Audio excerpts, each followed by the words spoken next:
Teen bullies trip a martial arts student with Down syndrome, filming his humiliation as blood drips from his split lip onto the gymnasium floor. The three punks laugh and mock the dedicated young warrior, planning to make their cruelty go viral. But the quiet janitor mopping nearby isn't just another old man. This is Seagal himself. The bullies have no idea they just terrorized an innocent soul in front of a man who's spent decades destroying those who prey on the defenseless. While the punks upload their sick video, the legendary Aikido master steps forward with that deadly calm his enemies have learned to fear. The special needs student recognizes something powerful in his mysterious protector, but the arrogant teenagers keep filming, thinking they're capturing another victim. They're actually recording the moment they sealed their own fate. What happens when you pick on the wrong person in front of the wrong janitor? Will these bullies survive discovering why some legends choose to hide in plain sight? What happened next would terrorize the punks for the rest of their miserable lives. Before we jump back and tell us where you're tuning in from, and if this story touches you, make sure you're subscribed, because tomorrow I've saved something extra special for you. The late Tuesday afternoon sun slanted through the high windows of Riverside Community Center's main gymnasium, casting long shadows across the polished wooden floor. Marcus Donnelly stood alone in the center of the space, his worn white karate gi a stark contrast against the dark hardwood. At 19, he moved with the careful precision of someone who had learned that dedication could overcome what nature had not provided in abundance. His kata flowed like water, each block, strike, and stance executed with the kind of perfection that comes only from countless hours of practice. The Down syndrome that shaped his features had never touched his body's ability to find balance, to move with purpose, to honor the ancient forms his sensei had taught him. 3 years of training showed in every movement, in the calluses on his knuckles, in the quiet confidence that settled over him when he practiced. The gymnasium door banged open with deliberate force. "Look what we got here," Brad Kowalski's voice echoed off the walls, sharp with mockery. The 17-year-old quarterback filled the doorway, his expensive athletic wear and cocky smile broadcasting privilege and entitlement. Behind him, Tyler Mills snickered, a prep school kid whose daddy's money had never taught him respect. Jake Russo brought up the rear, phone already in hand, finger hovering over the record button. Marcus continued his form, trying to block out their presence. He had learned that ignoring bullies sometimes made them lose interest. Sometimes. "Hey, retard." Brad's voice cut through Marcus's concentration. "I'm talking to you." The cruel word hit Marcus like a physical blow, but he maintained his stance, completing the sequence with the same careful attention he'd shown for the past hour. As tradition demanded, he turned toward the front of the dojo, even though his sensei wasn't present, and bowed deeply, showing respect for the art, the space, and the masters who had come before. "Ah, look," Tyler laughed. "He's bowing to nobody. How pathetic is that?" Marcus straightened from his bow, his face flushed, but his expression calm. He began gathering his gear with quiet dignity, folding his belt with the same care his sensei had taught him to show all aspects of his training. "Where you going, special boy?" Brad stepped into the gymnasium, his friends flanking him like a pack of wolves. "Don't you want to show us your kung fu moves?" "It's karate," Marcus said, softly, not looking up from his bag. "And I need to catch my bus." Jake held up his phone, grinning. "This is going to be epic." "Retard thinks he's Jackie Chan." Marcus slung his gym bag over his shoulder and started toward the exit, but Brad stepped directly into his path. The bigger teenager's eyes held the kind of casual cruelty that came from never facing real consequences. "Excuse me," Marcus said politely, trying to step around. Brad moved with him, blocking his way again. "What's the magic word, dummy?" Marcus tried once more to sidestep, and that's when Brad struck. With deliberate malice, he thrust his foot forward just as Marcus took his next step. The trip was perfectly timed, sending Marcus sprawling across the hardwood floor with a sickening thud. Pain exploded through Marcus's face as his lips split against the unforgiving wood. Blood began to pool beneath his cheek, bright red drops staining his pristine white gi. The gymnasium spun for a moment, and he tasted copper in his mouth. The laughter that erupted behind him was worse than the physical pain. "Maybe stick to finger painting, retard," Brad called out. "Leave the real sports to real people." Marcus pushed himself slowly to his feet, blood dripping from his split lip. Despite everything, he turned back toward the front of the gymnasium and bowed once more, this time not just to tradition, but to his own unbroken spirit. The soft squeak of rubber wheels on linoleum announced the arrival of the custodial cart before its owner came into view. Marcus was still pressing a paper towel from his gym bag against his split lip when the man appeared in the doorway. He looked unremarkable at first glance: gray jumpsuit, weathered hands, the kind of invisible presence that most people never really noticed. But something about the way he moved caught Marcus's attention. There was no wasted motion, no casual shuffling. Each step seemed deliberate, purposeful. "You okay, son?" The man's voice was surprisingly gentle, carrying an accent Marcus couldn't quite place. His dark eyes took in the scene with the kind of attention that missed nothing. The blood on Marcus's GI, the scattered equipment, the way the young man held himself despite obvious pain. Marcus nodded, embarrassed. "Just a little accident." The custodian, his name tag read Steve, stepped fully into the gymnasium, parking his cart near the wall. He was older than Marcus had first thought, maybe mid-50s, with graying hair pulled back in a simple ponytail. But there was something about his presence that filled the space, made it feel somehow safer. "That's quite an accident," Steve observed, approaching with slow, non-threatening movements. "Looks like you caught your lip pretty good there." Marcus tried to smile, wincing as the motion reopened his cut. "I'm okay, really. These things happen." Steve's eyes moved to Marcus's hands, noting details that most adults missed entirely. The calluses across the knuckles from years of makiwara board training. The precise way Marcus folded his belt, showing respect for the cloth that symbolized his dedication. The natural balance in his stance, even while injured and embarrassed. "You train here regular?" Steve asked, beginning to help Marcus collect his scattered gear. His movements were economical, respectful of Marcus's belongings, in a way that spoke of deep understanding. 3 years, Marcus replied, accepting Steve's help gratefully. 4 days a week. I've never missed a class except when I was sick with the flu last winter." From somewhere in the hallway came the distant sound of cruel laughter, growing fainter as the 3 teenagers moved toward the building's exit. Words like retard and freak show drifted back, punctuated by the electronic beep of a phone uploading content.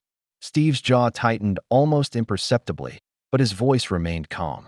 "Those boys giving you trouble?" Marcus glanced toward the door, then back at his new helper. "They're just kids. They don't mean anything by it." The older man paused, in his movements, studying Marcus with those penetrating dark eyes. Here was someone who could make excuses for cruelty, who could find compassion even for those who showed him none. "You study karate long?" Steve asked, noting the traditional way Marcus handled his equipment. "Since I was 16, Marcus replied, carefully placing his belt in his bag. "Sensei Rodriguez says I have good focus. That the way my brain works. It helps me remember the forms better than most people." Steve watched Marcus demonstrate this by unconsciously checking his stance, correcting his balance even while packing his gear. The young man's disability clearly didn't affect his physical coordination once his body understood what was expected. "What style?" Steve asked, though he'd already recognized the classical movements he'd observed. "Shotokan, traditional Japanese." Marcus's voice carried pride despite his split lip. "Sensei Rodriguez says respect is more important than technique." "Wise teacher," Steve agreed, helping Marcus to his feet. "How's your lip feeling?" "It'll be fine. I heal pretty fast." As Marcus headed toward the exit, Steve watched him go, noting how the young man still bowed slightly toward the front of the gymnasium before leaving, showing respect for the space even after what had happened. The custodian stood alone in the empty gymnasium for several minutes after Marcus left, studying the drops of blood on the hardwood floor. Some things left stains that went much deeper than blood on wood. The notification sound on Jenny Donnelly's phone cut through the quiet of her small apartment like a blade. She'd been grading elementary school worksheets at her kitchen table when the text from her friend Lisa made her stomach drop. "OMG, is this your brother?" The attached video was only 30 seconds long, but it contained a lifetime of cruelty. Jenny watched in horror as Marcus, her gentle, dedicated Marcus, was deliberately tripped by a teenager who looked like he'd stepped off a recruiting poster for entitled Bullies. The sound of her brother hitting the gymnasium floor made her physically ill. Worse was the laughter that followed, the casual way the three boys mocked him as blood pooled beneath his face. By the time she reached Marcus's group home 20 minutes later, the video had been shared 47 times and collected dozens of comments that made her want to hunt down each anonymous commenter. She found Marcus in his room, practicing forms in the small space between his bed and dresser, his lower lip swollen, but his movements as precise as ever. "Marcus," she said softly from the doorway. He turned, and the embarrassment in his eyes nearly broke her heart. "Hi, Jenny. I didn't know you were coming by tonight." She held up her phone. "We need to talk about what happened today." Marcus's shoulders sagged. "You saw it. Half the county's seen it by now." Jenny stepped into the room, closing the door behind her. "Why didn't you call me?" "Because I knew you'd get upset," Marcus replied, settling cross-legged on his bed. "And because I can handle it. They're just kids, Jenny. They don't understand." Jenny stared at her younger brother. This gentle soul who could find excuses for anyone, who met cruelty with dignity, who had never once asked, "Why me?" She'd been his guardian for 7 years, ever since their parents died in that terrible car accident, and in all that time, she'd never heard him say a harsh word about anyone. "Marcus, they filmed you bleeding on the floor and put it on the internet. For entertainment. That's not just kids' behavior. They'll get bored and move on to something else," Marcus said with the kind of faith that only someone who'd never learned cynicism could maintain. But Jenny knew better. She'd seen these boys around Roosevelt High School, where she sometimes substitute taught. Brad Kowalski, quarterback whose father owned 3 car dealerships. Tyler Mills, whose father sat on the school board. Jake Russo, the wannabe filmmaker who thought other people's pain made good content. The next morning, Jenny was waiting in the school parking lot when the 3 boys arrived. She approached them with the controlled fury of a woman who'd spent years fighting bureaucratic battles. "We need to talk," she announced, blocking their path. Brad looked her up and down with casual dismissiveness. "You're the retard sister, right? Look, lady, if he can't handle being in public, maybe he should stay home. His name is Marcus. And what you did yesterday was assault." Tyler stepped forward with confident arrogance. "My father's on the school board. Good luck with that." 20 minutes later, she was sitting in Principal Walsh's office, watching a man who'd clearly mastered the art of avoiding responsibility. "Ms. Donnelly, I understand your frustration," he said with practiced sympathy. "But the incident occurred off school property and without clear evidence of intent to harm." "Clear evidence." Jenny held up her phone. "I have video of your students committing assault." "Boys will be boys," Walsh replied with a shrug. "A verbal warning about appropriate social media use should suffice." Jenny stood slowly, recognizing a system that had stopped caring about doing what was right. Some battles couldn't be won with reason and appeals to decency. Jenny found Carlos Rodriguez in the smaller training room, reviewing attendance sheets with the focused attention of a man who took his responsibilities seriously. At 45, the former Marine still carried himself with military bearing, his graying hair and wire-rimmed glasses giving him the appearance of a warrior turned scholar. "Jenny," he greeted her, his voice immediately concerned. "I heard about what happened yesterday. How's Marcus? Physically? He'll heal." Jenny settled into a plastic chair across from his desk. "Emotionally? He's making excuses for them. Says they're just kids who don't know better." Rodriguez's jaw tightened. "I saw the video. Those weren't kids acting out. That was calculated cruelty." Jenny felt a surge of relief. Finally, an adult who understood the difference. "What can we do about it?" The sensei's expression grew troubled. "That's complicated." "Complicated how?" Rodriguez set down his pen and rubbed his temples. "The community center operates on a shoestring budget, Jenny. We depend on the goodwill of local families, city funding, donations from businesses whose owners." He trailed off, but Jenny understood. "Whose owners include the families of the boys who hurt my brother." "I can ban them from the center," Rodriguez said quietly. "But I can't fight their parents' influence on the board of directors. If they decide the martial arts program is a liability, you're afraid they'll shut you down. I'm afraid they'll shut down something that matters to kids like Marcus. This program gives young people with disabilities a place where they can feel strong, capable, respected." Rodriguez's voice carried passionate conviction. "Marcus has more heart and discipline than most black belts I've known." In 3 years, he's never missed a class, never complained, never asked for special treatment. A soft knock interrupted them. The custodian from yesterday appeared in the doorway, pushing his cart with careful attention to detail. "Sorry to interrupt," Steve said, his voice carrying gentle authority. "Just wanted to check on the young man from yesterday. Marcus, right? How's he doing?" "You know my brother?" Jenny asked, studying the older man more carefully. "We met briefly after his accident." Steve's dark eyes held knowledge that went deeper than his simple words suggested. Seemed like a good kid, dedicated to his training. Rodriguez nodded. "Steve here's been asking about our program. Says he's always been interested in martial arts." "What style do you study?"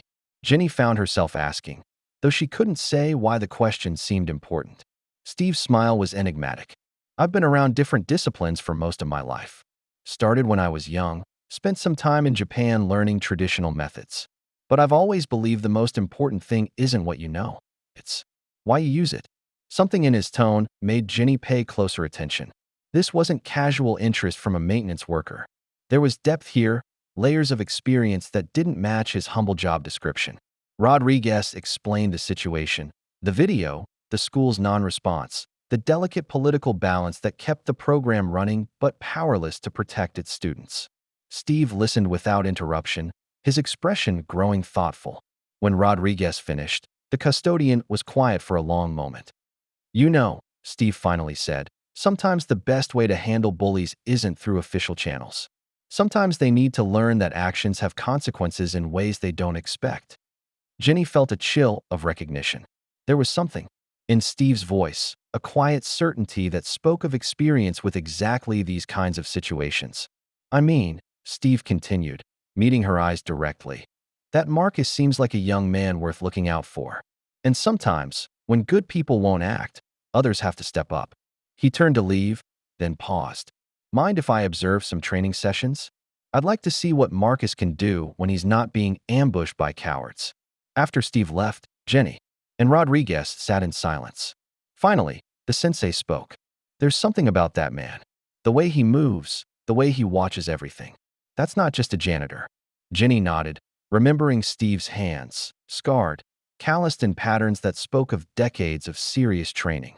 Outside in the hallway, Steve pushed his cart toward the main gymnasium, his mind already working through possibilities.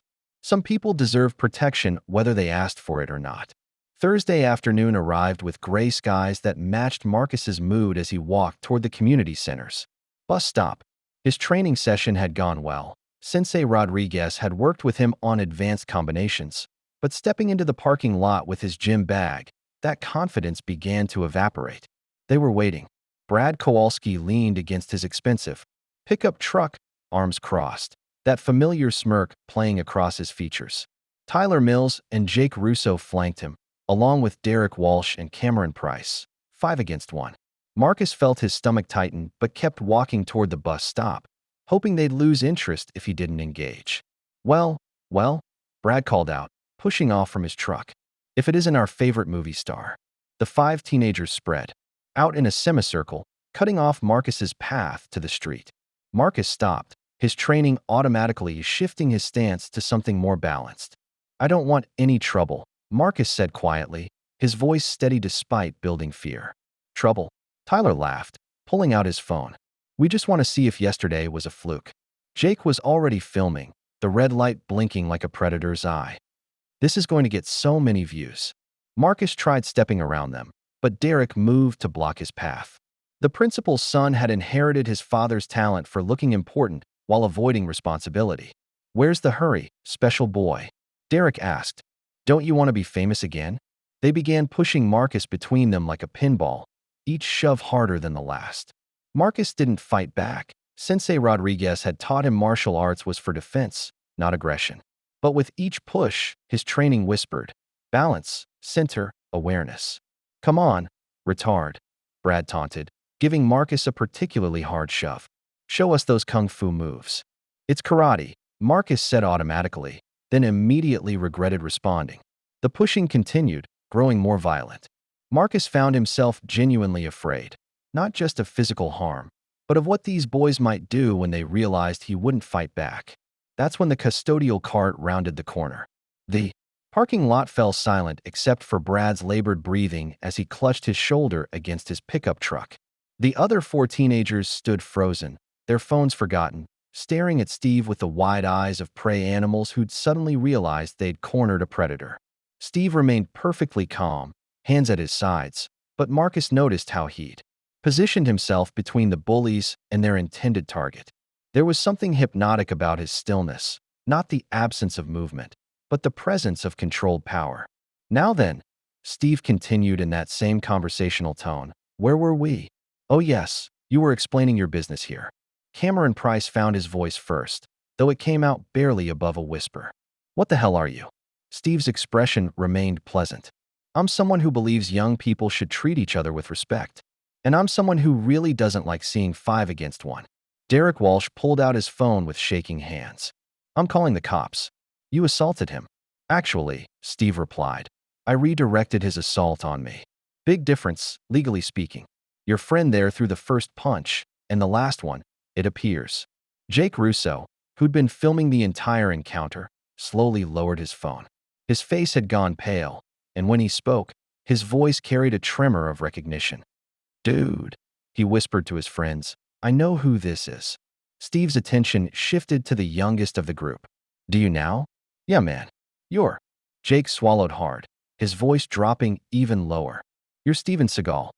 The name hung in the air like a physical presence. Marcus felt pieces clicking into place. The fluid movements, the calm authority, the way Steve seemed to see everything at once. Tyler and Cameron exchanged glances, suddenly understanding why their friend was backing away. That's impossible, Derek said, but his voice lacked conviction. Steven Seagal doesn't work as a janitor. Steve's smile was enigmatic. Steven Seagal does whatever Steven Seagal wants to do. Brad struggled to his feet, still holding his shoulder, his face flushed with humiliation and rage. I don't care if you're Bruce Lee. You can't just. Actually, Steve interrupted gently. I can. And I will. Every time you decide to make Marcus's life difficult, I'll be there. Every time you think it's fun to hurt someone who can't fight back, you'll find me instead. The quiet certainty in his voice bypassed rational thought and spoke directly to primal survival instincts. The 5 bullies found themselves backing toward their vehicles without conscious decision. Tyler's phone buzzed with notifications. Oh shit, he muttered, looking at the screen. The video's already going viral. Steven Seagal destroys high school bully, has 3,000 views. Delete it, Brad snarled. But Jake was already shaking his head. Steve's apartment above Mitchell's hardware store reflected the man himself. Functional, unadorned, but somehow commanding respect. A single bed, small kitchen table, 2 chairs, and little else. Marcus noticed details others might miss. The way every object had its precise place. Subtle were patterns on the wooden floor suggesting regular practice of forms. Sit, Steve said, gesturing to one of the chairs while putting water on to boil. We need to talk about what happened today. Marcus settled into the chair, his gym bag at his feet. You're really him, aren't you? Steven Seagal? I'm really me, Steve replied with a slight smile. The question is, what are you really capable of? I don't understand. Steve turned from the stove, studying Marcus with those penetrating dark eyes. You've been training for 3 years. You have excellent form, good balance, decent conditioning. But today, when 5 punks were pushing you around, you didn't use any of it. Why? Marcus looked down at his hands. Sensei Rodriguez says martial arts is for defense, not for fighting. Violence should always be the last resort. Wise advice. Steve agreed, pouring hot water over tea bags in 2 simple mugs. But there's a difference between seeking violence and defending yourself. Those boys weren't going to stop with pushes, Marcus. They were escalating, testing boundaries. I know. I could feel it getting worse. But I've never actually fought anyone before. Steve set a mug before Marcus and settled into the opposite chair. Tell me about your training. Not just the physical stuff, the mental part. What does your sensei teach you about awareness? Marcus brightened. This was familiar ground. He says awareness is the first defense. If you can see trouble coming, you can avoid it or prepare for it. He makes us practice noticing things, who's around us, what their body language says, where the exits are. Good foundation. What about distance management? Keeping space between yourself and potential threats. not letting people get close. Enough to hurt you before you're ready. And if someone does get close, if avoidance fails, Marcus recited learned lessons. Control the center line. Maintain balance. Use their force against them instead of meeting it head on. Steve sipped his tea thoughtfully. You know the theory. Your forms are solid. I watched you practice. But theory and application are different animals entirely. How do you mean? In the dojo, you're practicing against air, against predictable patterns. Real attackers don't move in clean, classical lines. They're wild, emotional, unpredictable. Steve set down his mug. They also don't expect real resistance from someone they've labeled as weak. Marcus felt heat rise in his cheeks. Because of my disability. Because they're idiots who judge people by appearances instead of capability. Steve's voice carried steel. That's their weakness, son, not yours. They see Down syndrome and assume helplessness. Those assumptions make them careless, overconfident. But what if I freeze? What if I can't remember what to do? Steve leaned forward, intense but kind. Marcus, I've seen you practice. When you're doing kata, there's no hesitation. Your body knows what to do because you've trained it. The only difference between practice and reality is fear, and fear can be managed. How? By preparation. By drilling scenarios until responses become automatic. Steve stood and moved to the center of the small room. Show me your basic ready stance. For 30 minutes, Steve guided Marcus through increasingly complex scenarios. Each time, Marcus's responses became more fluid, more instinctive. You see, Steve said as they finished. You already know how to do this. Marcus was breathing hard but exhilarated. It felt natural. Because it is natural. You've put in the work. Steve moved to the window. Those boys learned you're not alone. But eventually, they'll try again. Next time, I might not be there. Marcus nodded. So I need to be ready. We need to be ready, Steve corrected. Saturday evenings settled over Riverside like a gray blanket, the kind of autumn dusk that made shadows longer and intentions harder to read. Marcus had finished his solo training session, working through the exercises Steve had taught him until his movements flowed like water, finding its course. As he headed for the back exit, the route leading most directly to his bus stop, Marcus felt familiar anxiety flutter in his stomach. 3 days had passed since the parking lot confrontation, 3 days of suspicious quiet from Brad's crew. Marcus had learned not to trust quiet when it came to bullies. The back exit opened onto a small courtyard surrounded by brick walls, with the bus stop visible through a narrow alley. Marcus had taken this route dozens of times, but tonight something felt different. The shadows seemed deeper, the silence more complete. He was halfway across when they emerged from hiding. 6 of them this time. The original 3 plus Derek and Cameron. But there was a new face, someone older and harder looking that Marcus didn't recognize. The stranger had the build of someone who'd left high school behind and discovered the real world had sharper teeth. Well, Brad said, his voice carrying forced confidence. Look who decided to take the scenic route. Marcus stopped, his training automatically shifting his stance to something more balanced. 6 against 1 were worse odds, but Steve's lessons echoed. Awareness, distance, centerline control. I don't want any trouble, Marcus said steadily. Trouble? Tyler laughed, but the sound was higher pitched than usual. We just want to finish the conversation, your bodyguard interrupted. Jake had his phone out again, red recording light winking in gathering darkness. The older stranger stepped forward, and Marcus immediately recognized the difference. Where teenagers moved with clumsy aggression, this one moved with purpose. You're Marcus, the stranger said. Not a question. I'm Tommy Barrett. These boys tell me you've been causing problems.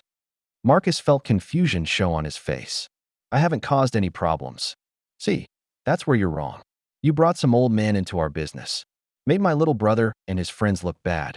Tommy circled slightly left. That's a problem. The pieces clicked. Tommy was older, harder, more dangerous. And he was family to one of these boys. I didn't bring anyone into anything, Marcus said, keeping his voice calm while his mind raced through options. The alley was behind him, but they'd positioned to cut off escape. The community center's back door was 30 feet away, but that meant turning his back on 6 attackers. Doesn't matter now, Brad said, confidence growing with their reinforcement. What matters is teaching you respect. They began closing in with more coordination than Marcus had seen before. Someone had been coaching them. The noose tightened, cutting off angles of escape. Marcus felt his breathing change, becoming deeper, more controlled. Steve's voice echoed. When you can't avoid, you prepare. When you can't escape, you stand your ground. Last chance, retard, Tommy said, cracking knuckles with practiced intimidation. Apologize for the disrespect, and maybe we'll go easy. Marcus straightened, finding that alignment Steve had taught him, not defiance, but dignity. I have nothing to apologize for. Tommy's grin was ugly in dim light. Wrong answer. He nodded to Brad, who pulled back his fist for a real punch this time. Marcus saw it coming, saw the wild haymaker telegraphing its intention, and felt his training take over. But just as Brad's fist began its arc, a voice cut through the tension like a blade. I wouldn't do that if I were you. 6 heads turned toward the community center's back entrance, where a figure emerged from shadows. Steve stepped into the courtyard with that same unhurried pace, but there was something different now. The mild-mannered janitor was gone, replaced by something far more dangerous. You. Tommy breathed, recognition dawning. You're the old man who embarrassed my brother. Steve's smile was thin and cold. And you're the big brother who taught them that 6 against 1 is fair odds. The temperature seemed to drop 10 degrees. Marcus felt the shift in everyone's posture. This doesn't concern you, Grandpa, Tommy said, but his voice lacked earlier confidence. Steve's response carried absolute certainty. Everything that happens to Marcus concerns me. The courtyard felt like a battlefield waiting to explode. Tommy Barrett studied Steve with calculating eyes, someone who'd learned violence in harder places than high school parking lots. The 5 teenagers behind him shifted nervously, suddenly uncertain about their numerical advantage. So you're the famous Steven Seagal, Tommy said, his voice carrying mock respect. My little brother Jake here says you're some kind of movie star turned janitor. That's supposed to scare me? Steve's expression remained calm, but Marcus noticed the subtle shift in his stance. Feet positioned for movement, weight balanced, hands relaxed but ready. I'm not here to scare anyone, son. I'm here to prevent you from making a mistake you'll regret. Tommy laughed, but the sound held an edge. Regret? Old man, you have no idea who you're dealing with. I did 2 tours in Afghanistan before they kicked me out. I've killed people for my country. And now you're threatening a young man with Down syndrome in a parking lot, Steve replied quietly. Quite a career trajectory. The words hit their mark. Tommy's face flushed with anger, and Marcus saw his hands clench into fists. Behind him, Brad and the others were recording again, but their confidence had evaporated completely. You think you're better than me? Tommy snarled, taking a step towards Steve. Some washed-up actor who makes bad movies? I think I'm someone who understands the difference between strength and bullying, Steve replied calmly. Tommy pulled a folding knife from his pocket, the blade snicking open with practiced ease. Let's see how tough you are when the odds are even. The teenagers behind him gasped. This had gone far beyond anything they'd intended. Derek Walsh backed toward the alley, his political instincts finally kicking in. Cameron Price was already reaching for his phone to call 911. Put the knife away, Steve said, his voice carrying absolute authority. You draw a weapon on me. This stops being about teaching lessons and becomes about survival. But Tommy was past listening. The knife came up in a practiced combat grip, and he moved forward with the fluid motion of someone who'd used blades before. Marcus felt his breath catch. This wasn't teenage bullying anymore. This was attempted murder. Steve moved like liquid lightning.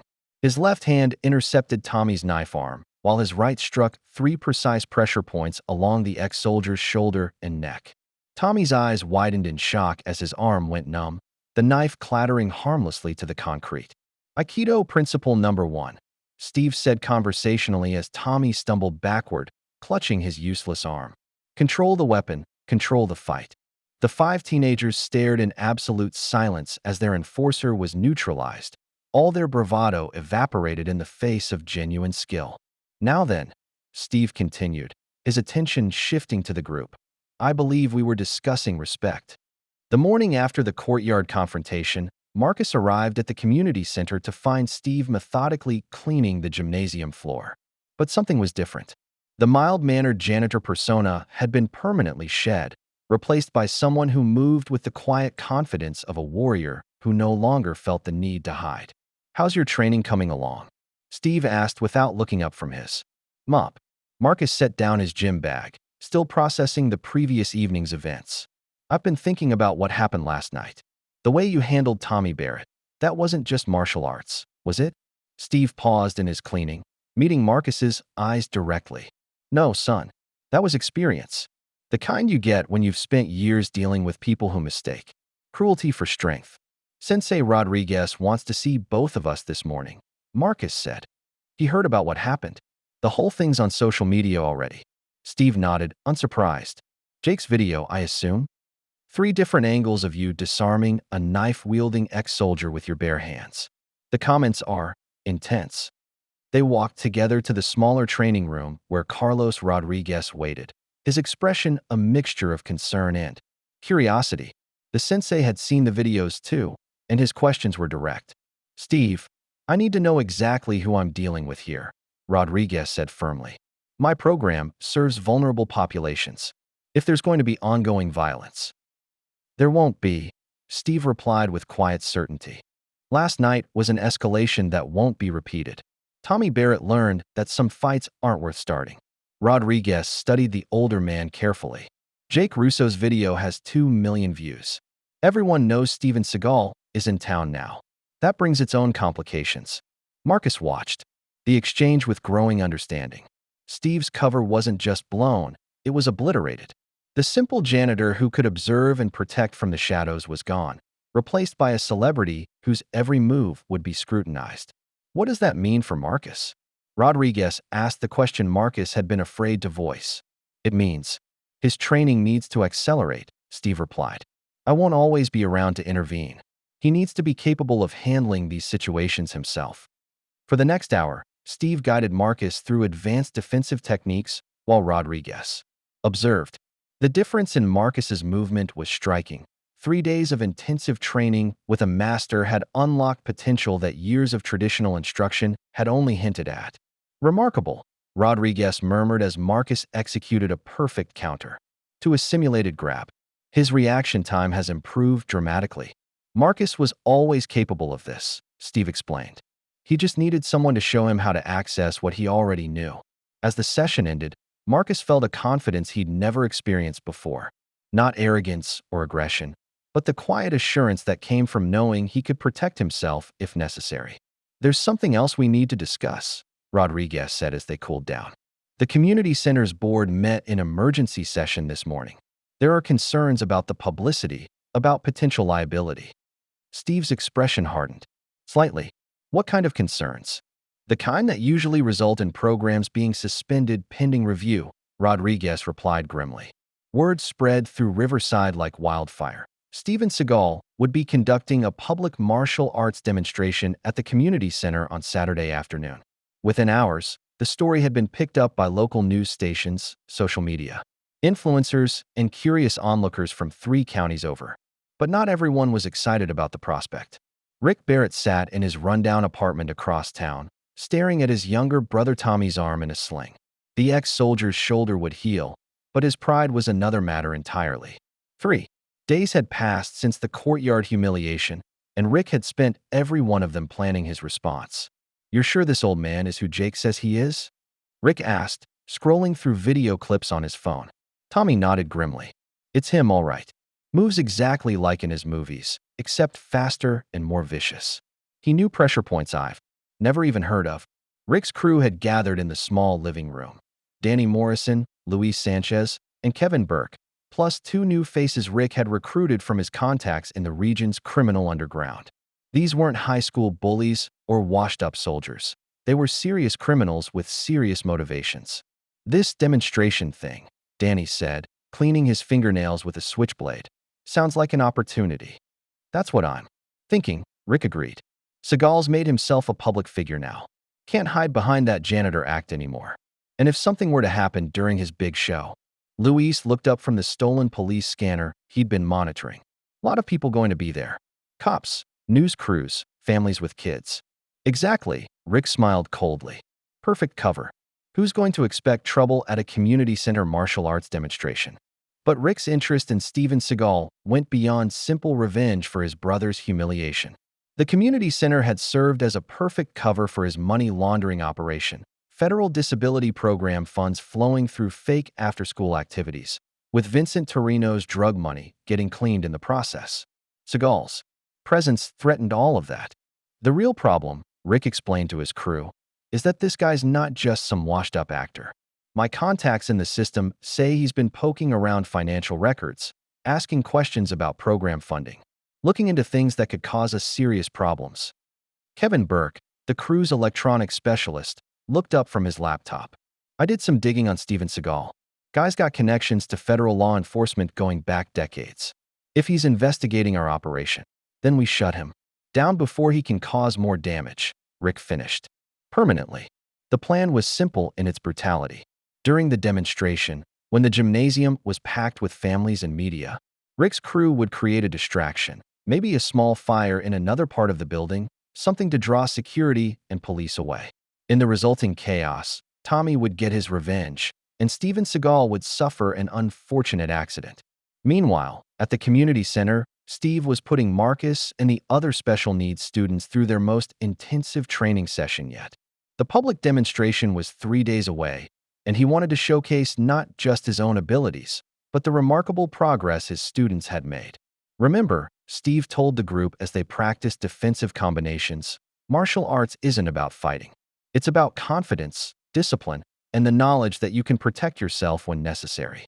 But it was Marcus who showed the most dramatic transformation. 3 weeks of intensive training with Steven Seagal had unlocked potential that even Rodriguez hadn't suspected. "You're ready," Steve told him after the session. "More than ready." Marcus nodded, but something in his instructor's tone concerned him. "Steve, is everything all right? You seem tense." Friday morning brought unwelcome news to the community center. Patricia Barnes, the center's director, sat across from Steve and Rodriguez in her small office, her expression grave as she delivered the board's decision. "I'm sorry," she said, her voice carrying genuine regret. The board voted 7-3 to suspend tomorrow's demonstration pending a full security review. Steve's jaw tightened, but his voice remained calm. What changed their minds?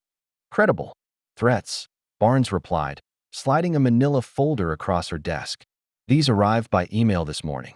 The messages were brief but explicit, graphic descriptions of what would happen to Steven Seagal and his retarded students if the demonstration proceeded. The language was crude, violent, and specific enough to be taken seriously. Rodriguez studied the printouts with growing concern.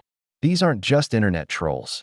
Someone's done reconnaissance. They know our layout, our security procedures, specific details about our students.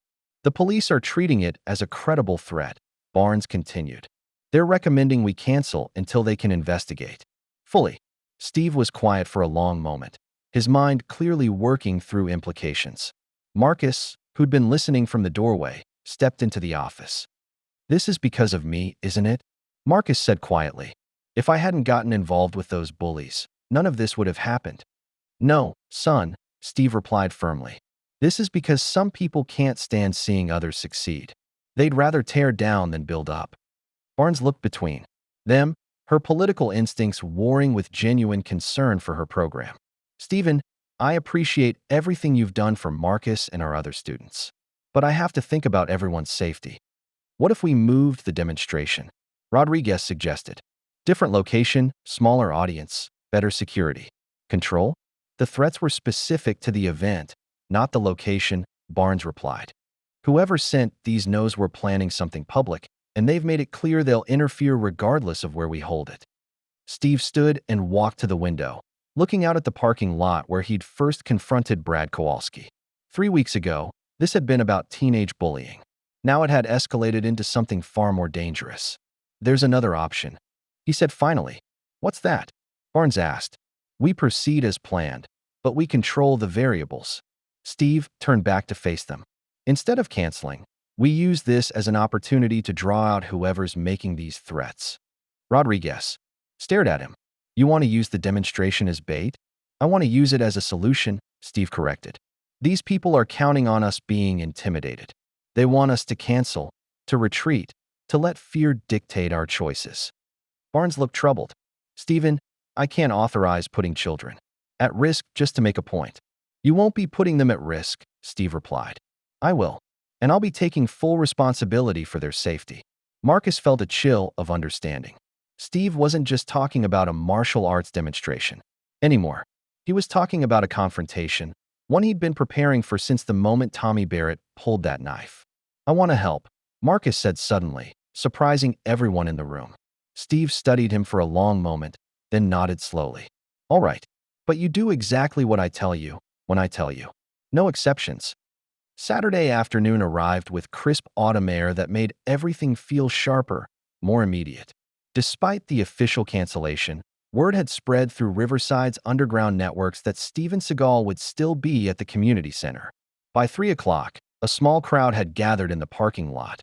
Curious onlookers, local, martial arts enthusiasts, and a few news crews hoping for a story. Inside the gymnasium, Steve finished his final preparations.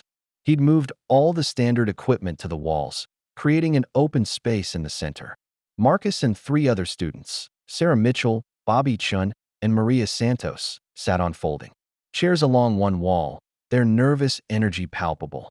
Remember what we practiced, Steve told them quietly. This isn't about fighting. It's about showing people what you're capable of when someone believes in you. Marcus nodded, but his attention kept drifting to the windows. Something felt wrong. Too many cars in the parking lot, too many unfamiliar faces, too much tension in the air. Steve, he said quietly, I think they're here. Steve followed Marcus's gaze to the parking lot, where Rick Barrett's crew was positioning themselves with military precision. They'd arrived in separate vehicles, parked in different sections, and were now moving with the coordinated efficiency of people who'd done this before. How many? Steve asked, his voice remaining calm. 8 that I can see, Marcus replied. Maybe more in the cars. Steve's expression hardened. This wasn't just about revenge anymore. This was a professional operation. Someone with serious resources had decided Steven Seagal needed to be eliminated. Jenny Donnelly entered through the main door, her face tight with worry. The police just left, she announced. They said they can't provide protection for an unauthorized event, but they'll respond if anything happens. How long for response time? Steve asked. 6 to 8 minutes, Jenny replied. Maybe longer if they're busy elsewhere. Steve nodded grimly. 6 minutes was an eternity in a fight, especially against trained opponents with superior numbers. But he'd faced worse odds before, and this time he had something worth protecting. Rodriguez appeared in the doorway, his expression grim. Steve, there are more cars arriving. I count at least 12 men taking positions around the building. The reality of the situation settled over everyone like a heavy blanket. This wasn't going to be a demonstration, it was going to be a siege. Get the other students out of here, Steve told Rodriguez. Use the back exit, get them to safety. What about Marcus? Jenny asked, her protective instincts flaring. Steve looked at the young man who'd become the center of this entire conflict. Marcus sat quietly, his training having taught him to find calm in chaos. But his eyes held the steady determination of someone who'd made his choice. Marcus stays, Steve said finally. This started because people thought he was helpless. It ends when they learn otherwise. Marcus stood up, his movements reflecting weeks of intensive training. I'm ready. Through the windows, they could see Rick Barrett's men moving into final positions. The demonstration was about to begin, but not the way anyone had planned. Rick Barrett's voice crackled through the radio as his team moved into position around the community center. Remember, we want this to look like a robbery gone wrong. Seagal resisted. Things got out of hand. Tragic accident. Danny Morrison checked his concealed pistol one final time. What about witnesses? There won't be any, Rick replied coldly. Anyone who sees too much becomes part of the problem. Inside the gymnasium, Steve sensed the noose tightening. His decades of experience in genuine combat situations had taught him to read the signs. The way conversations in the parking lot had stopped, how certain vehicles had repositioned to block escape routes, the subtle shift in atmosphere that preceded violence. Marcus, he said quietly, I want you to stay close to me, but not too close. When this starts, your job is to protect the others and call for help. Don't try to be a hero. Marcus nodded, but Steve could see the conflict in his eyes. 3 weeks of intensive training had given the young man confidence, but it had also given him a sense of responsibility he'd never felt before. Rodriguez entered through the side door, his face pale. "Steve, I just saw them cutting the phone lines. Cell tower's been jammed too.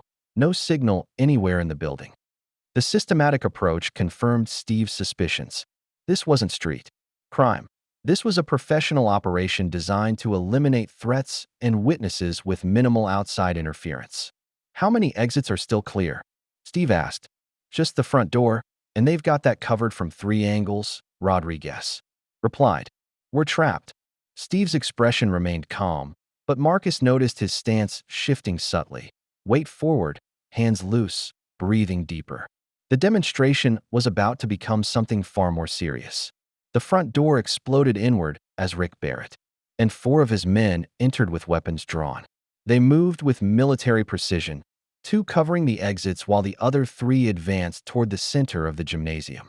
"Steven Seagal," Rick called out, his voice echoing off the walls. "You've caused me a lot of problems. Time to settle accounts." Steve stepped forward, positioning himself between the gunman and his students. "Let them go, Barrett. Your problem is with me."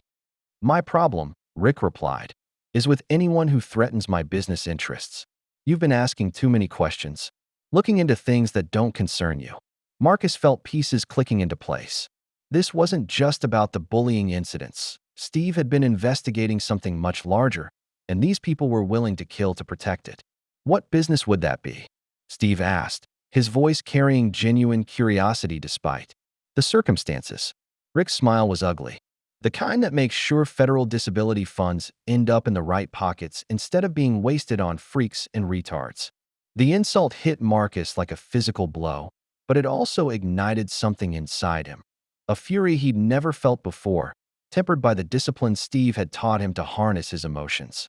"You've been stealing from disabled kids," Steve said, his voice dropping to a dangerous whisper. "Smart man," Rick replied. "Too smart for his own good." Steve caught Marcus's eye and gave an almost imperceptible nod. The demonstration was about to begin, but not the way Rick Barrett had planned.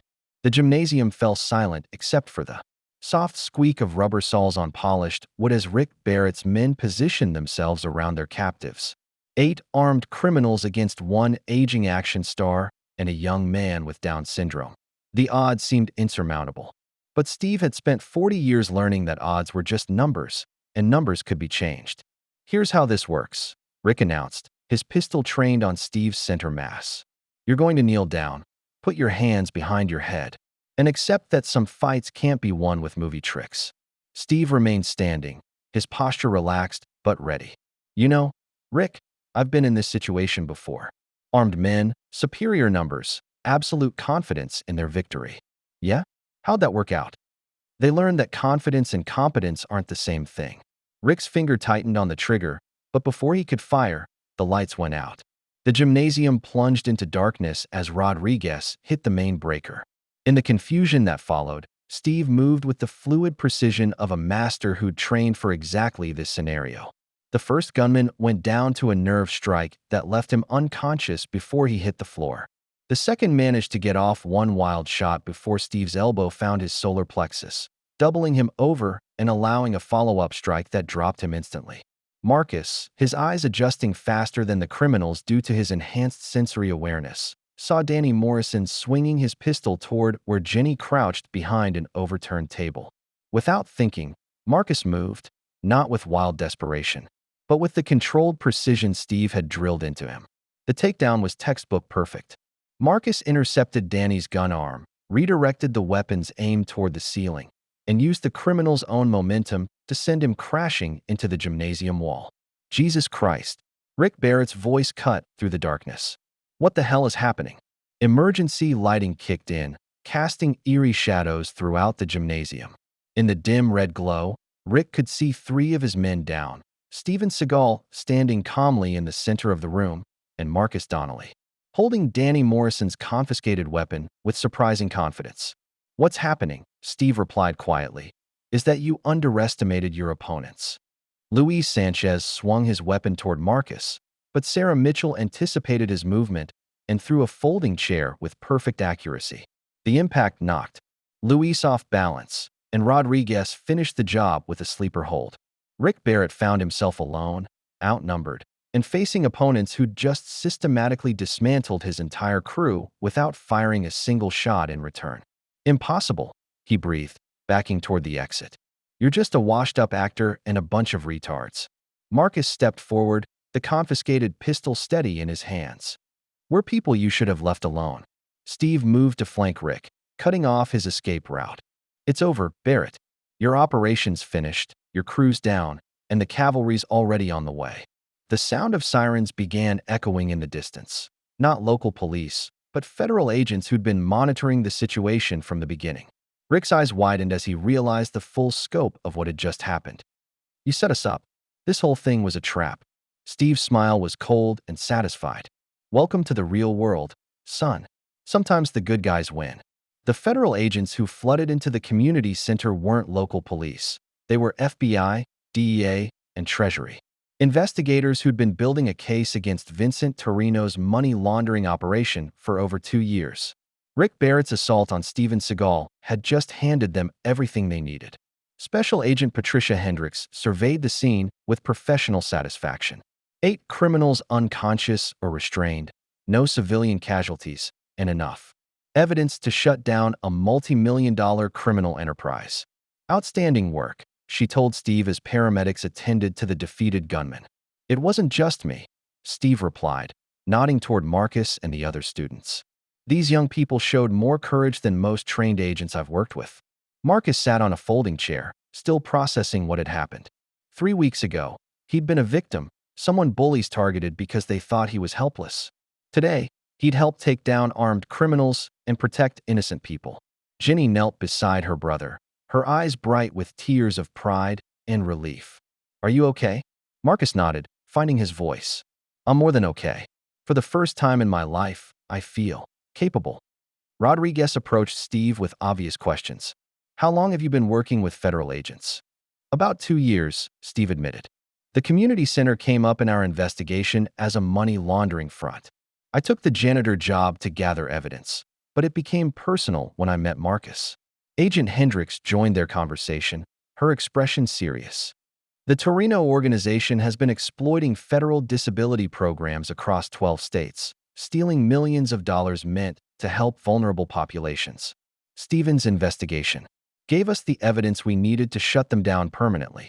Marcus looked up from where paramedics were checking him for injuries. So the bullying, the threats, it was really about stealing money from people like me? People like Rick Barrett see vulnerability as opportunity, Steve explained. They count on victims being too afraid to fight back. What they didn't count on was someone like you choosing to stand up. The gymnasium had been transformed into a crime scene, with FBI photographers documenting evidence while Treasury agents seized financial records. But in the center of it all, Marcus and his fellow students sat together, no longer victims, but survivors who'd proven that courage came in many forms. What happens now? Sarah Mitchell asked. Agent Hendricks smiled.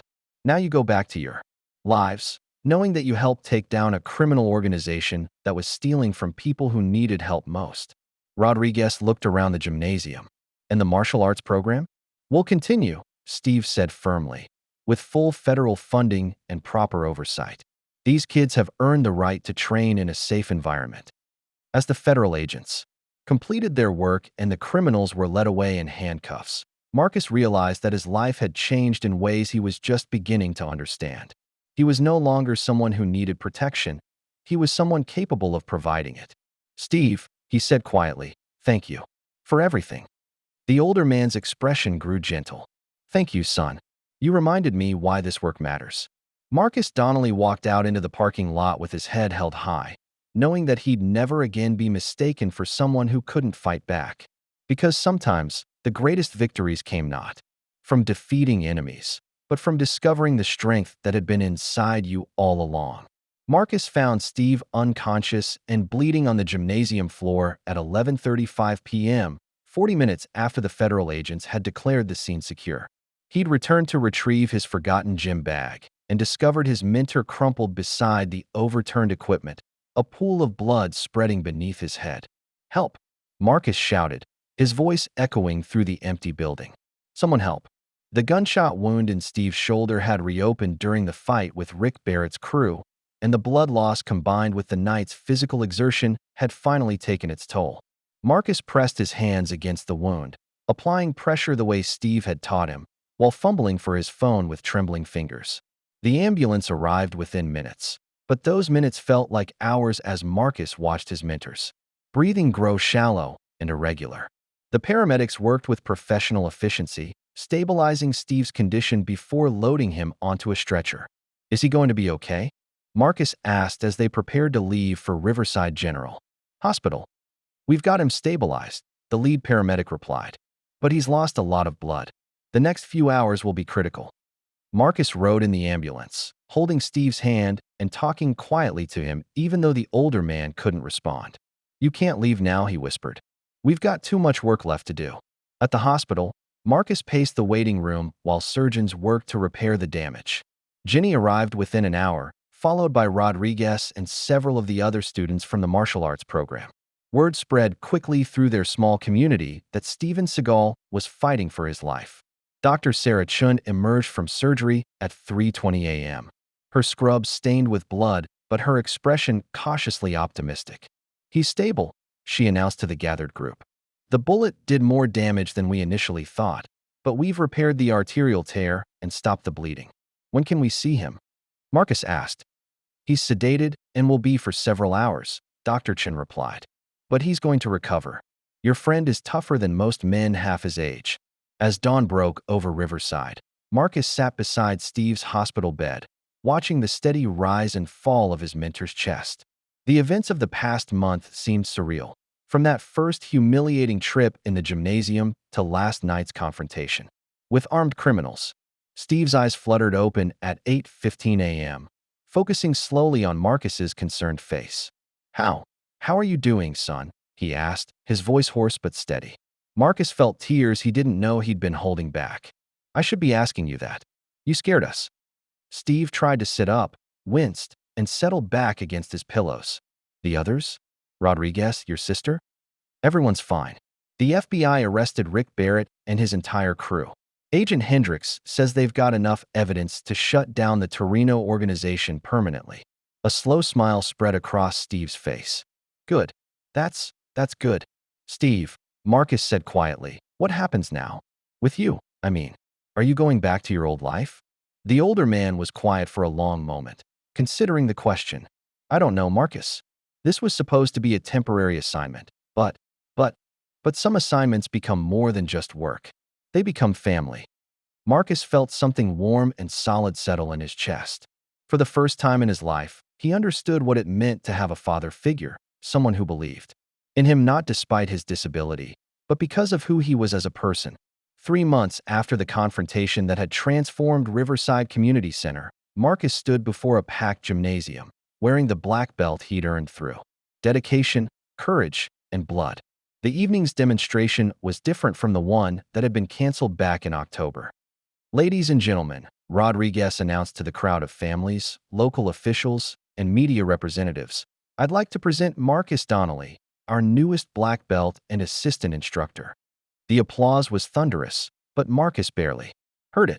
His attention was focused on Steve, who sat in the front row despite his doctor's orders to rest. The older man's shoulder was still healing, his arm remained in a sling, but his eyes blazed with pride. Marcus bowed to the audience with the precise form Steve had taught him, then began his demonstration.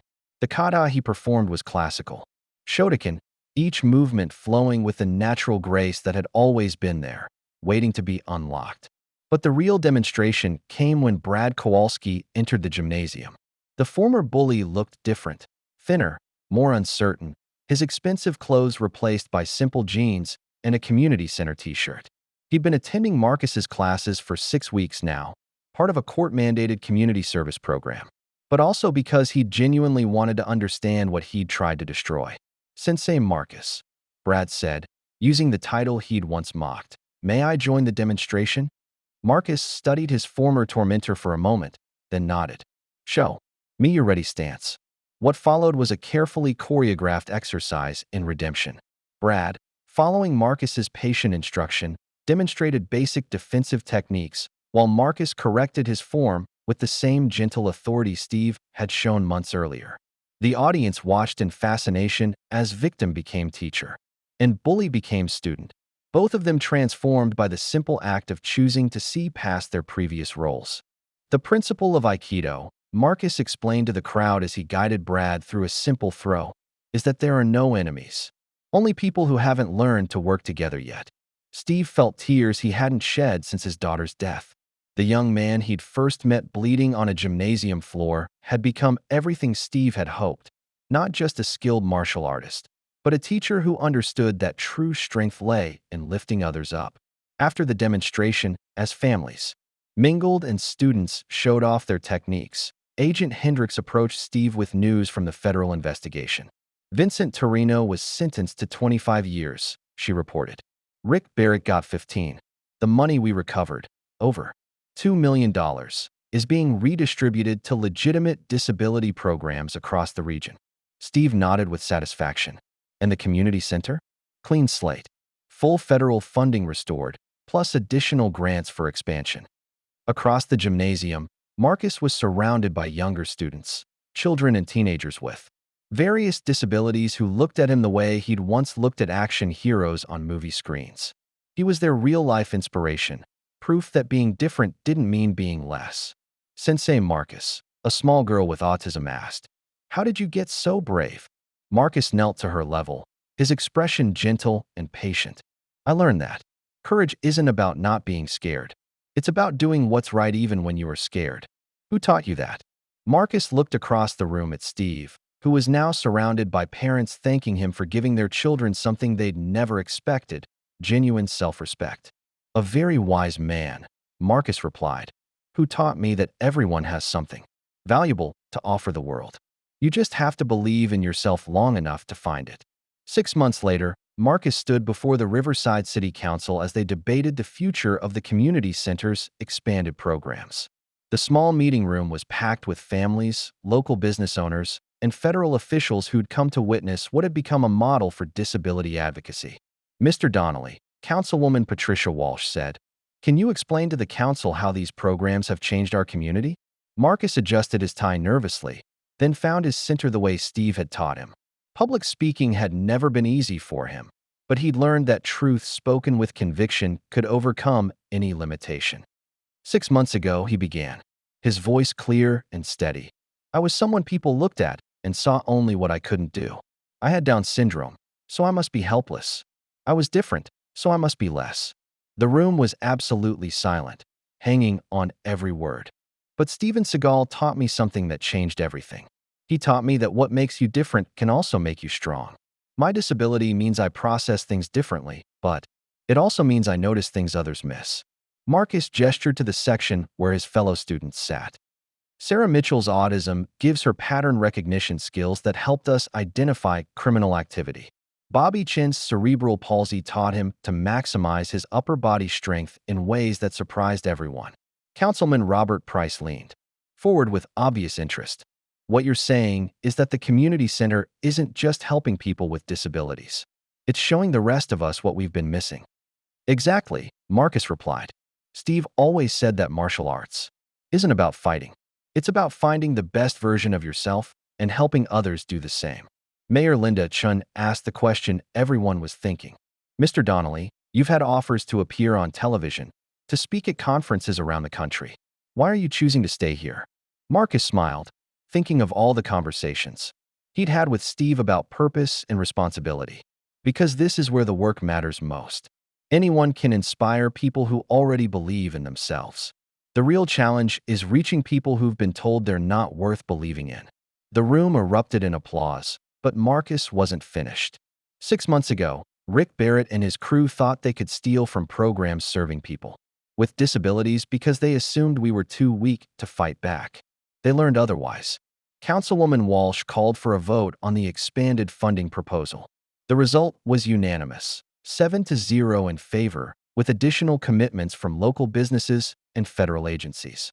After the meeting, Steve approached, with a newspaper folded under his good arm. "You might want to see this," he said, handing Marcus the Riverside Gazette. The headline read, "Local hero Marcus Donnelly named state advocate for disability rights." Marcus stared at the article, which detailed his selection by the governor's office to serve as a liaison between state agencies and disability advocacy groups. "Steve," Marcus said quietly, "this is really happening, isn't it? I'm actually going to make a difference." The older man's expression was warm with paternal pride. "Son, you've been making a difference since the day you refused to let those bullies break your spirit." 1 year after the confrontation that had changed everything, Marcus stood in the newly renamed Donnelly Center for Adaptive Martial Arts, watching as 23 students with various disabilities demonstrated techniques that would have seemed impossible to outside observers. Steve moved between students with his characteristic quiet authority, his shoulder fully healed, but his approach forever changed by what he'd learned about teaching. At 57, he'd found his true calling not as an action star or federal agent, but as someone who helped others discover their own inner strength. "Remember," he told Sarah Mitchell as she worked with a new student who had severe autism, "patience is just another word for respect. Everyone learns differently, but everyone can learn." Marcus watched from his office, a real office, with his name on the door and a desk covered with correspondence from other programs wanting to replicate their success. Jenny entered with a stack of applications. 43 new students want to enroll next month, she announced. "Can we handle that many?" Marcus asked. "With the new funding and the additional instructors Steve's been training, we can handle twice that number," Jenny replied. She pulled out a letter with official government letterhead. This came today. Marcus read the letter twice before its contents fully registered. The Department of Health and Human Services wanted to fund a pilot program that would establish Donnelly Centers in 10 major cities across the country, with Marcus serving as the national director. "They're offering to replicate what we've built here on a national scale," Jenny explained. Marcus looked out at the gymnasium where his students were practicing. Brad Kowalski was working with Bobby Chun on adaptive techniques. Tyler Mills was leading a group of younger children through basic exercises. Even Jake Russo had found his place, using his video skills to create instructional materials. "What do you think?" Jenny asked. "Ready to take this national?" Marcus was quiet for a long moment, considering the weight of the opportunity. A year ago, his biggest dream had been simply to be left alone to practice his kata in peace. "I think," he said finally, "that Steve was right about something he told me months ago." "What's that?"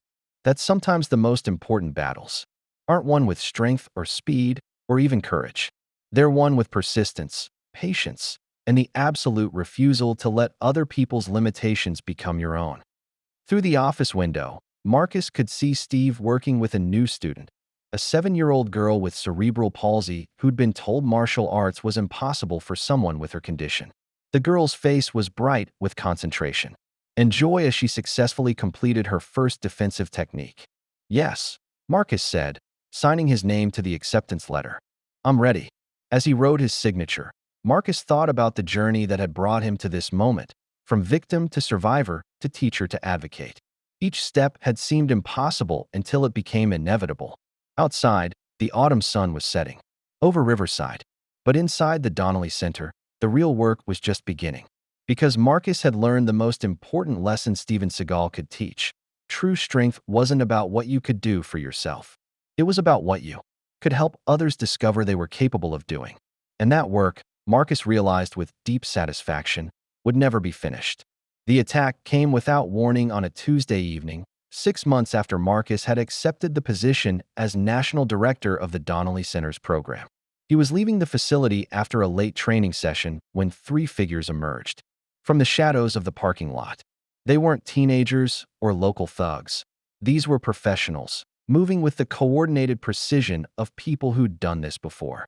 Marcus recognized the type from Steve's descriptions: mercenaries, hired muscle, the kind of people who solved problems with violence and asked questions later.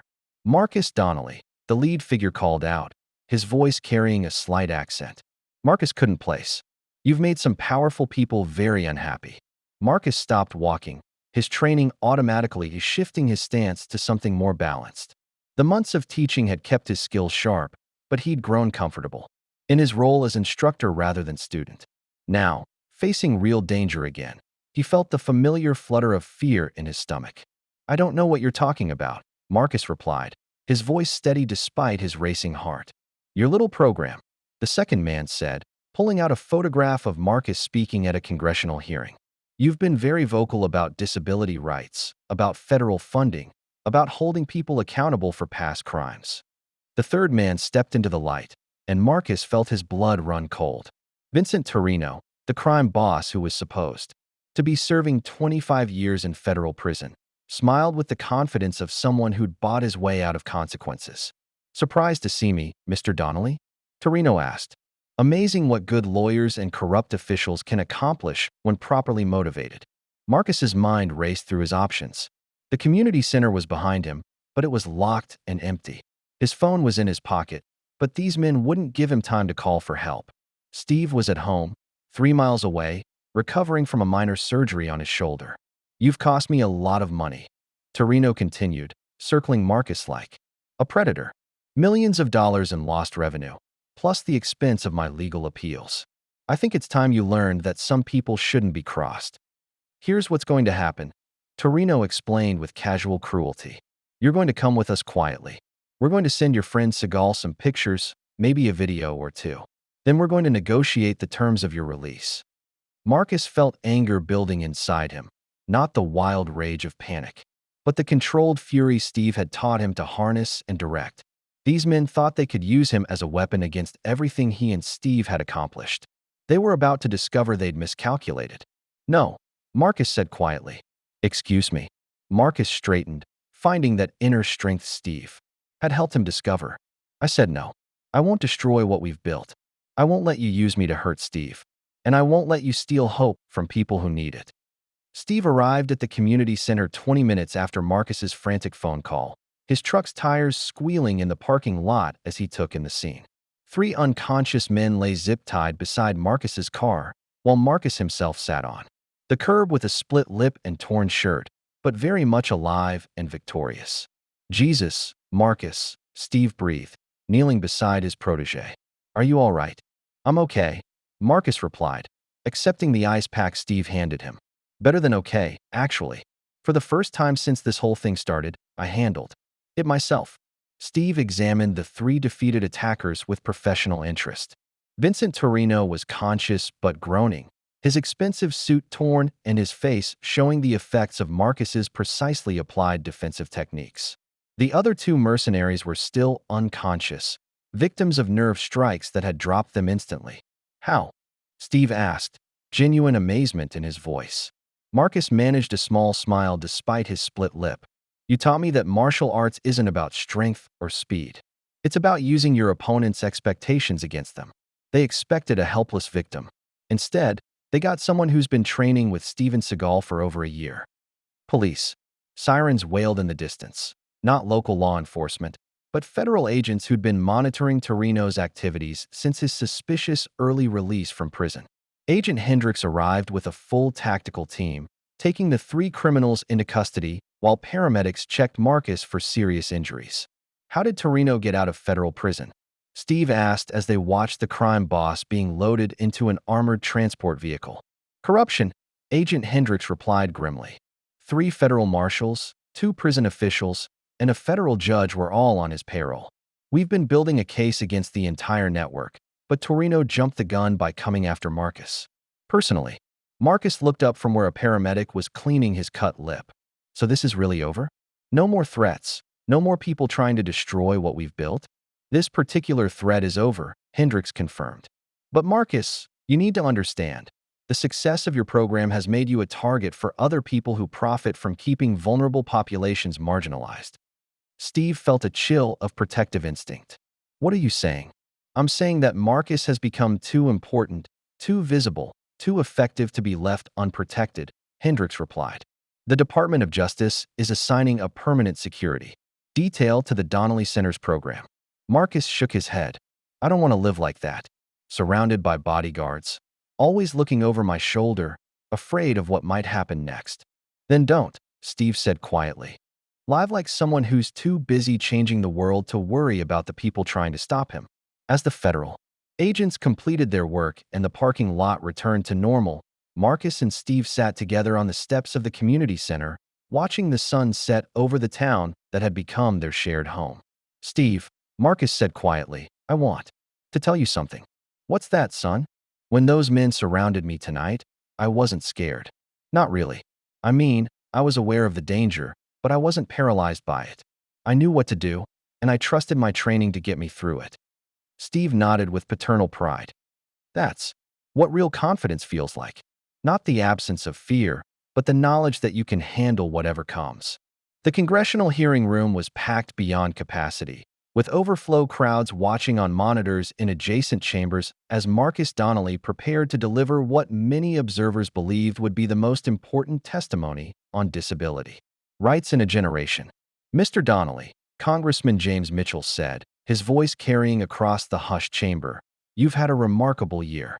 Can you tell the committee how the events in Riverside led to the national expansion of your program?" Marcus adjusted his tie and found his center the way Steve had taught him. Public speaking to hundreds of people and national television audiences had become routine, but the weight of this moment was different. Today's testimony would determine the future of disability advocacy programs across the entire country. Congressman Mitchell, Marcus began, his voice clear and confident. A year and a half ago, I was someone society had written off. I had Down syndrome, so people assumed I was helpless. I was different, so they assumed I was less.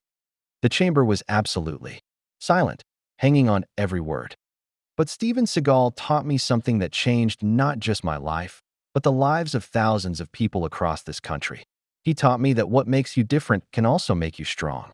That perceived weaknesses can become actual strengths when properly developed and supported. Marcus gestured to the gallery, where dozens of his former students sat, young people with various disabilities who'd traveled from across the country to support his testimony. Sarah Mitchell's autism gives her pattern recognition abilities that helped expose a multi-million-dollar criminal conspiracy. Bobby Chin's cerebral palsy led him to develop innovative adaptive techniques that are now taught in programs nationwide. Congresswoman Patricia Walsh leaned forward with obvious interest. "Mr. Donnelly, your critics argue that your program is an exception rather than a rule. How do you respond to claims that most people with disabilities cannot achieve the level of success your students have demonstrated?" Marcus had been expecting this question, and his answer came from months of careful thought and painful experience. Congresswoman Walsh, that criticism reflects exactly the kind of thinking that keeps people with disabilities marginalized. When we assume someone can't succeed, we don't give them the tools, training, or opportunities they need to prove us wrong. He stood up, his movement commanding the attention of every person in the chamber. But when we start with the assumption that everyone has potential, when we provide proper instruction, adaptive equipment, and genuine support, we discover capabilities that no one imagined existed. The Donnelly Centers don't create miracles. We simply refuse to accept limitations that others have imposed. Congressman Robert Torres asked the crucial question, "Mr. Donnelly, you're asking Congress to authorize $200 million in funding for a program based on the success of a single community center. How can you guarantee that this model will work on a national scale?" Marcus smiled, thinking of all the conversations he'd had with Steve about courage, persistence, and the power of believing in people others had dismissed. "Congressman Torres, I can't guarantee success, but I can guarantee that if we don't try, we'll definitely fail. Right now, we're spending billions of dollars on programs that maintain people with disabilities rather than empowering them." The chamber erupted in applause, but Marcus wasn't finished. 6 months later, on a crisp autumn afternoon that reminded Marcus of the day everything began, he stood in the original gymnasium where he'd first been humiliated, now watching as the 100th Donnelly Center celebrated its grand opening. Steve moved between students with the quiet authority that had never changed, his hair now completely gray, but his movements still fluid and precise. At 59, he'd found his true legacy not in movies or government service, but in the thousands of young people who discovered their own strength through his patient instruction. "You know," Steve said, joining Marcus at the edge of the demonstration area, "I never imagined it would grow this big." Marcus nodded, watching Sarah Mitchell now. Dr. Sarah Mitchell, with a PhD in adaptive psychology, leading a workshop for instructors from 12 different states. Bobby Chun was demonstrating techniques he'd developed for students with mobility challenges. "Sometimes I wonder what would have happened if those boys had just left me alone that day," Marcus mused. "You'd have remained a good student, a dedicated practitioner, A kind person, Steve replied. But you might never have discovered that you were meant to be a teacher, a leader, a voice for people who'd been told they didn't have one.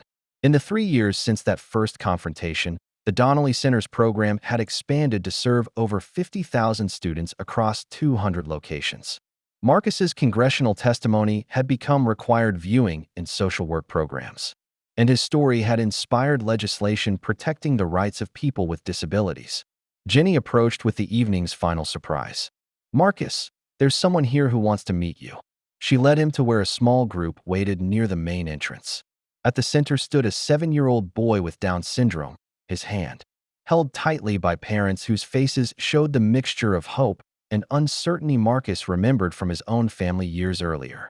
"Mr. Donnelly," the mother said, her voice trembling slightly, "this is our son David.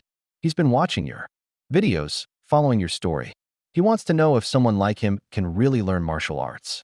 Marcus knelt to David's eye level, seeing in the child's face the same combination of eagerness and self-doubt he'd carried for so many years. But he also saw something else, a spark of possibility that hadn't been extinguished by the world's low expectations. "David," Marcus said gently, "can I tell you a secret?" The boy nodded solemnly. "The most important thing about martial arts isn't how strong you are or how fast you can move. It's about never giving up on becoming the best version of yourself. And you know what?" "What?" David whispered. Marcus smiled, his expression carrying all the wisdom he'd gained through struggle, all the confidence he'd earned through persistence, and all the hope he'd found through helping others discover their own strength. "I think you're going to be amazing." As the demonstration concluded and families began to leave, Marcus stood in the center of the gymnasium where his journey had begun. The blood stains were long gone. The echoes of cruel laughter had been replaced by sounds of encouragement and achievement.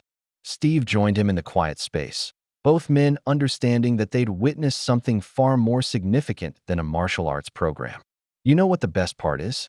Steve said finally. "What's that?" "This is just the beginning. Every student who finds their confidence, every instructor who discovers their calling, they're all going to touch other lives, inspire other possibilities." Marcus nodded, feeling the deep satisfaction that came from work that mattered, from a life lived in service to something greater than himself. Outside, the autumn sun was setting over Riverside, but inside the Donnelly Center, the lights stayed on, illuminating a space where miracles happened daily through the simple act of believing in people others had given up on. If you liked the story, please watch another story on our channel and subscribe to the channel.